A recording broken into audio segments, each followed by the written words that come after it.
Welcome back, Freedom Queen, to the Freedom Queen podcast. This is episode number 3 of season 1, The Art of Moving the Masses. And in this episode, I'm going to be talking about how to get anyone to do anything that you want. Now, have you ever been around those women? Probably you, me.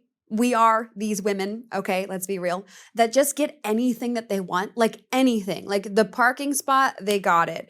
The restaurant's booked and somehow she got a table. They told you they're sold out of something and somehow they have something in the back room still available for you. They told everyone else the doors are closed and you somehow still got in. This is what I would call a yes life. When you live a yes life, you can get anyone to do anything for you. You can get anyone to say, yes. Yes, sure, I'll do that. Yes, I'll change that. Yes, I'll do that. Yes, I know we just told everyone else in the room, no, but for you, we're going to do it. And if that's you, I would love to know, like, comment or send me a message in the Instagram DM, like, I am a yes life woman, just tell me. Because that's been my experience my whole life. And I didn't really understand it until I started studying it in business. And I started to become obsessed. Like, why were some of my clients getting such fast results? And then others, it would take a little bit longer of time. And it was this. Some were living the yes life and some weren't. But what is the yes life? What is a woman who gets anyone to do anything that she wants? What's she actually doing? Like, what is the secret sauce? The secret sauce is understanding that your energy influences other people. And there are certain energies that make people move to want to say yes to you and move away from you. And those energies are authenticity that make them say yes. Authenticity, charisma, certainty, safety, confidence, forward motion or forward momentum, leadership. So all of these things make people move towards you. And now, so what makes people move away? It's the opposite. Insecurities, imposter syndrome, the opposite of safety. So like danger, but not danger in a, like, she's wild and dangerous, like danger in like a, oh my God, like if I am around you, something bad might happen. Inauthenticity, so it feels like this person's faking it, like they're not actually being themselves. Those move people away from you. Also, like very childlike behavior moves people away. If you notice, people that make more money typically are more grounded, more certain, confident, high charisma, high energy, values themselves. They're usually beautiful because the more that you value yourself, the more you take care of your image because you have extra income to be able to take care of yourself. So all of those things make people say yes, right? They're usually more mature. People, they'll get that word wrong. It's not about age. It's also not about, like, you can't not be silly. Maturity is about alignment with who you are and the values that you have.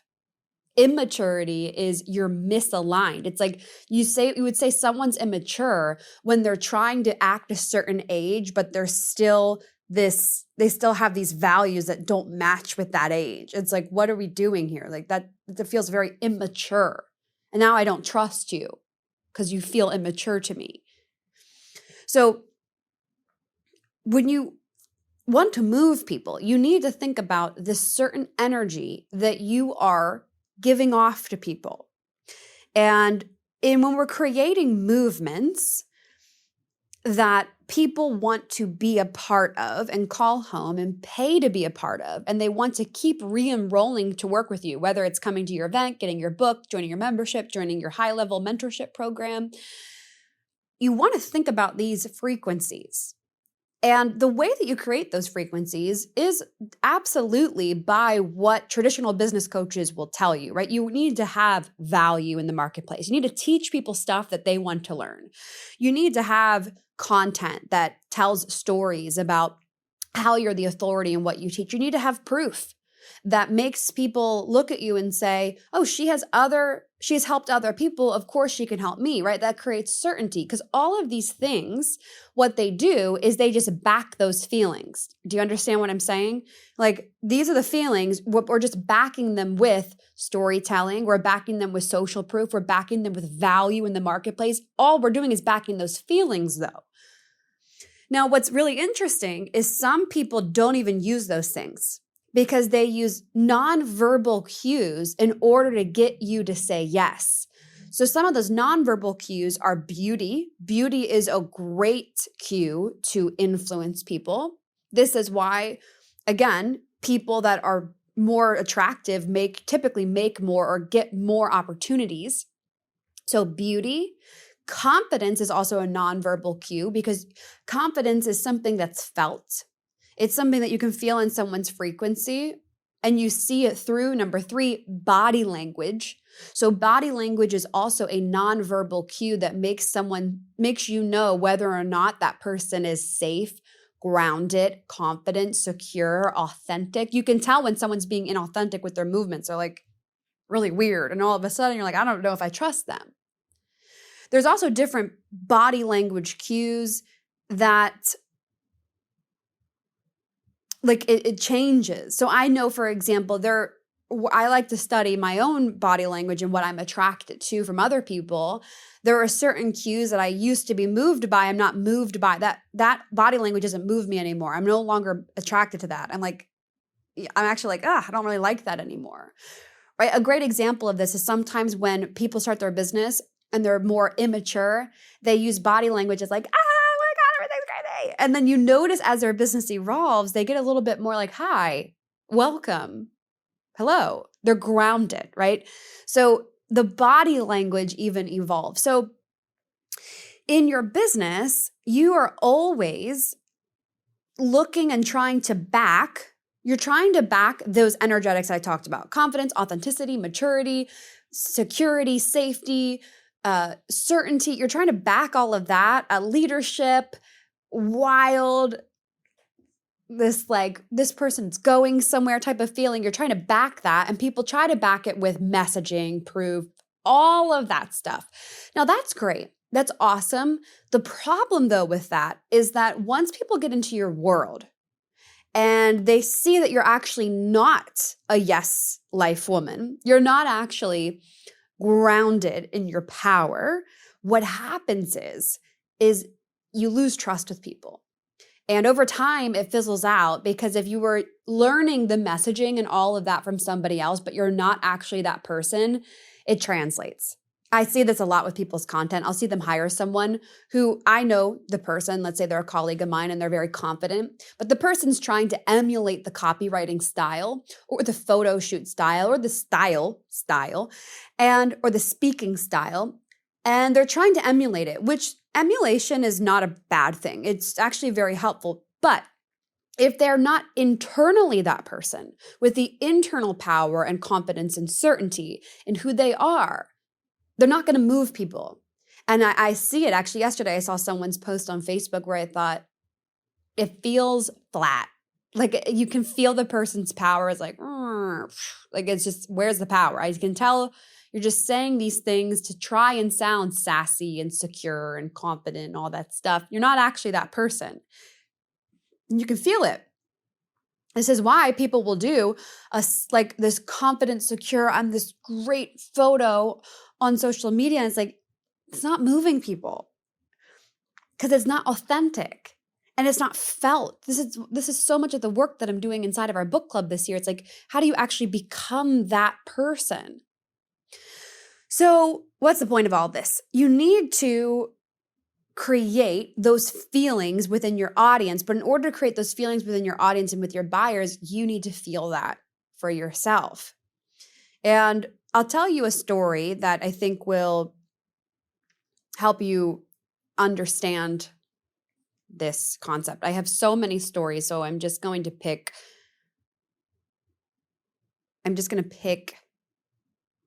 one.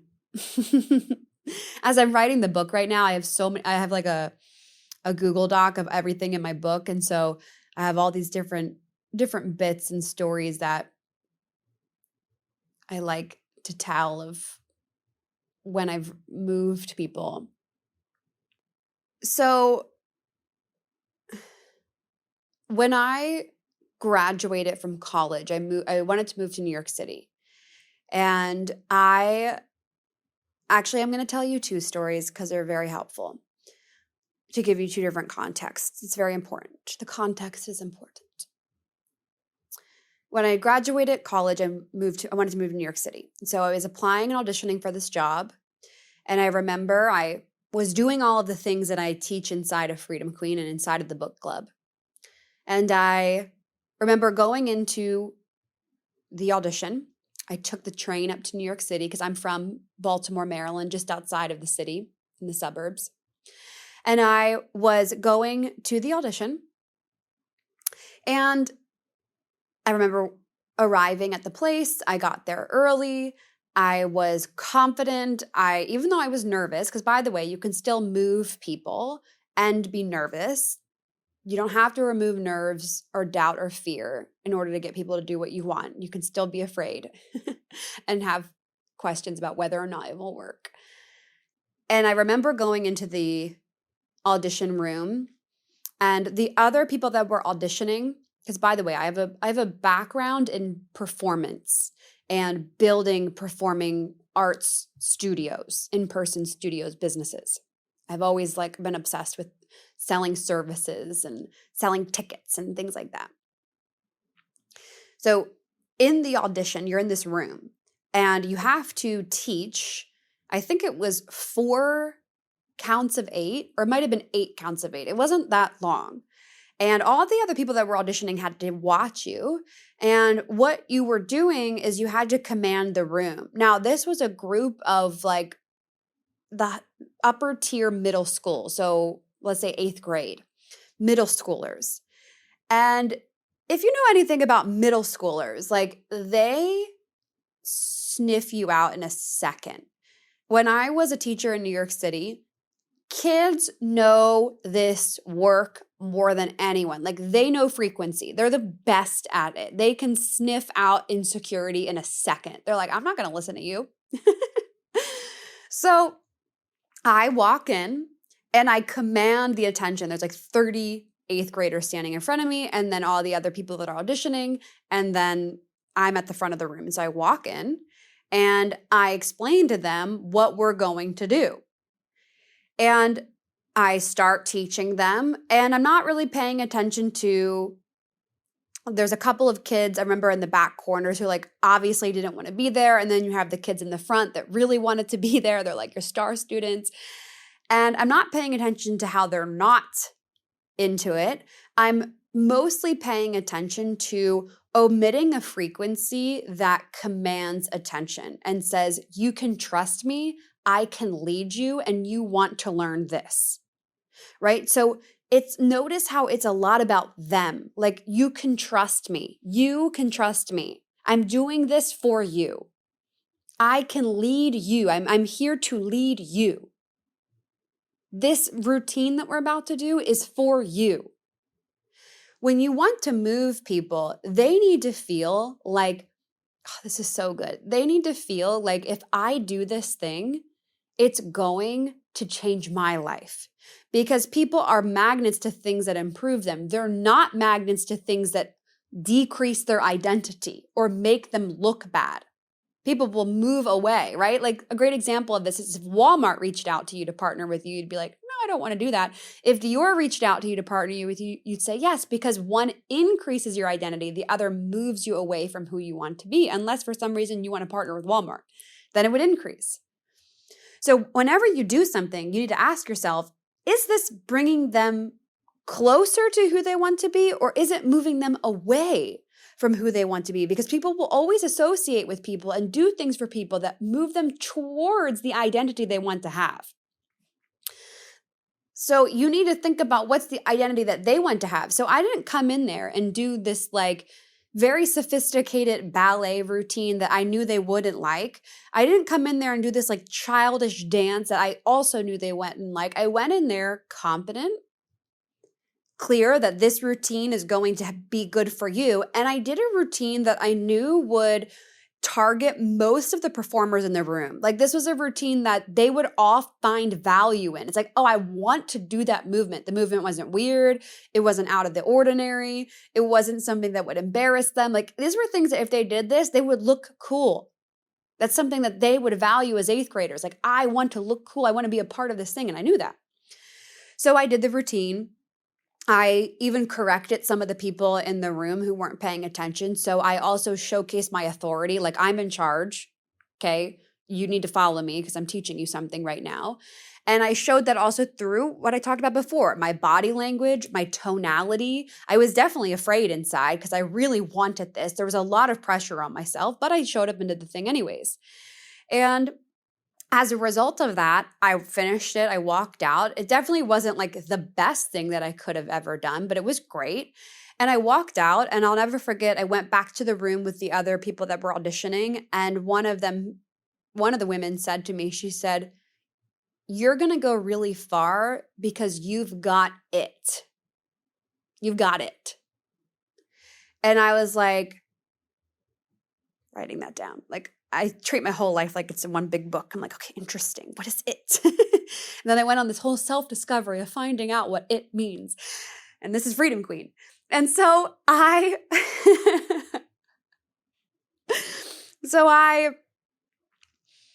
got the job, by the way. I got the job. And I moved to New York like less than 30 days later. And that's for another story. I had no money. And I just moved to New York with a suitcase and an air mattress and ended up just figuring it all out from there. So that's story number 1, right? I was purposefully giving people different energies in order to get them to say yes. I knew that my confidence and my certainty and my conviction was going to get them to say yes to what I wanted. Story number 2 is not too long ago, Robbie and I were just at the Ritz Maldives, and we went on a 7-day honeymoon. We got married at Rosewood in Tuscany in Italy, which was amazing. It was like ridiculous wedding, over the top. We flew a private jet to our wedding with our parents, which is definitely for another story. But we flew a massive private jet to Italy. And then afterwards, we went to the Ritz Maldives and we took 7 days off. Completely offline, no social media, no technology, no connected to anyone. And it was fabulous. Now, after that, we went to Bangkok. And on New Year's Eve in Bangkok, I really wanted to do a Michelin star food tour because we both love food tours. We love doing food tours because you get to know the locals really quickly. You get to see the town, and it's not too food focused. It's not like you're eating a lot of food. You're usually walking around. It's pretty active. And you get acclimated very quickly. It's like the best tour when you land in a new country to do. So we do this. I look online. There's this 5-star Michelin star food tour. And it's the day before New Year's Eve. And so I message them and I say, hey, do you have any availability for a food tour, Michelin star? And they're like, we do. It's a group tour. And I say, oh, do you have any privates available? And they respond back and say, no, we only have group available. Here's a link to book group. You'll never forget, I was on the flight to Bangkok and I show it to my husband. And he's like, oh, dang it. Like they only have group. And I'm like, I don't want to do group. Like I had a vision of us doing private Michelin food tour. Like that's what I had for our New Year's Eve plan. Like I knew it. I saw it. It was going to happen. And I always believe in asking you shall receive. Like that is asking you shall receive, seek and you shall find, knock and it shall be open unto you. Like that is my quote. That's my verse in life. It's my verse in my marriage. Like keep knocking. So I had already asked him, do you have a private? And he said no. So twice now he said, we only have group. And I start typing out and I'm like, to ask again, can we do a private food tour? And I'll never forget, my husband looked at me and he's like, no, they said they can only do group. And I look at him and I'm like, trust me, I've got this. And I do the signal, knock, knock, like. Like, keep going, like, keep knocking. The door will open, I promise you, even when they tell you no. And so I knock again and I say, I'll pull up the message for you because I don't want to mess this up. Let's pull it up.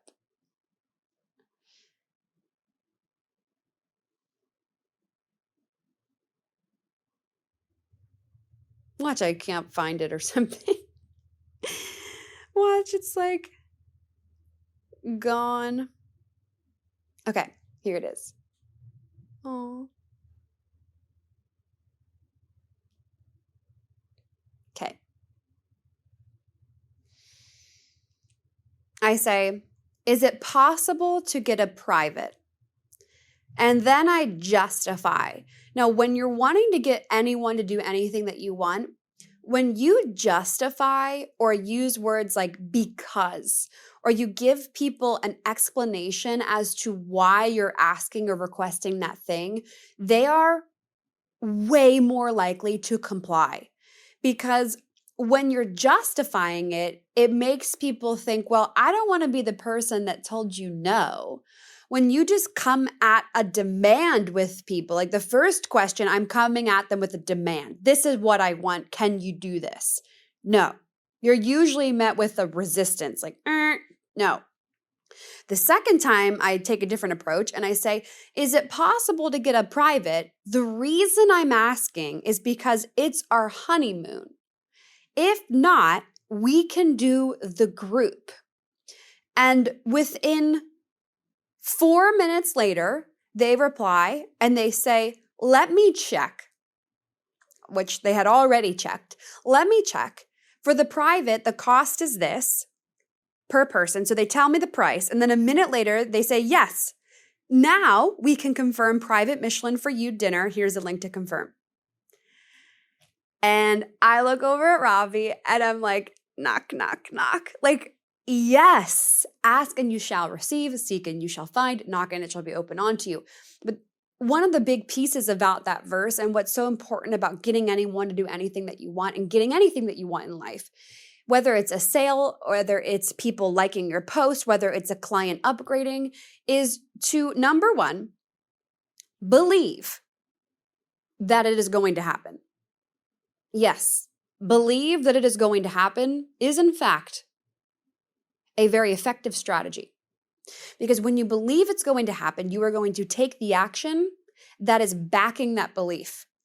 If I didn't believe that that was going to happen, I would have said, okay, sure, we can do the group. Nope, no. I said, I believe this is going to happen. I am going to take the action to get the yes. Okay? So you must believe that it is going to happen. And you also must think about the other player. Like, what is going to be of value for them? So when I'm selling to people, when I'm living my life, I'm always thinking about what's in it for this person. What do they want out of this? What are they going to gain out of this interaction? And how can I create these feelings of authenticity, certainty, safety, confidence, this wildness, like I'm going somewhere, forward motion, right? If you were with us in episode 1, being the light, I'm the light in the world, the negativity can't stop me, and this person has value for me, they're always going to say yes to you. Now, what's so interesting about this is it also works even if you don't talk to people. So I have found that the way that the world works is even if you don't have a conversation with someone, but you omit this frequency, like, no, I'm going to get what I want, you will get what you want. Even if you don't take the action.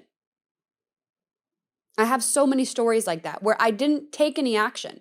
I didn't say anything to them. I didn't prompt them. I didn't send them a bunch of emails. And I still got the thing that I wanted. That's for another story, another time. And if you want to dive deeper, get inside of our book club where we do dive deep into these topics and have conversations about shifting the frequency and the energy and how do you do that and how do you have radical belief all of the time in yourself.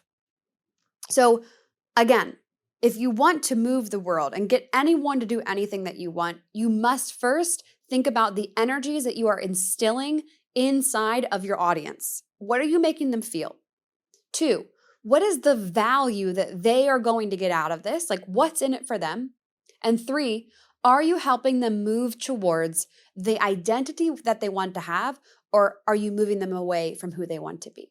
So, this season is a part of our larger podcast, the Freedom Queen podcast, and it is a stepping stone into joining our book club, which has hundreds of people inside of it. If you love this and you want to do this live with me, because there's just something so potent and valuable about being live with other women who can reflect back to you who you really are and also help you see what's really possible for you, then enter our book club below. And if you really enjoyed this episode, then you are going to love our next episode, which is all about your body language and how you are being felt, or what I call the unspoken conversation, which is what everyone is thinking about you, but no one is saying. So make sure that you come to our next episode. You can either watch it on our YouTube channel or you can listen to it on our podcast, and I'll see you in the next one. Bye.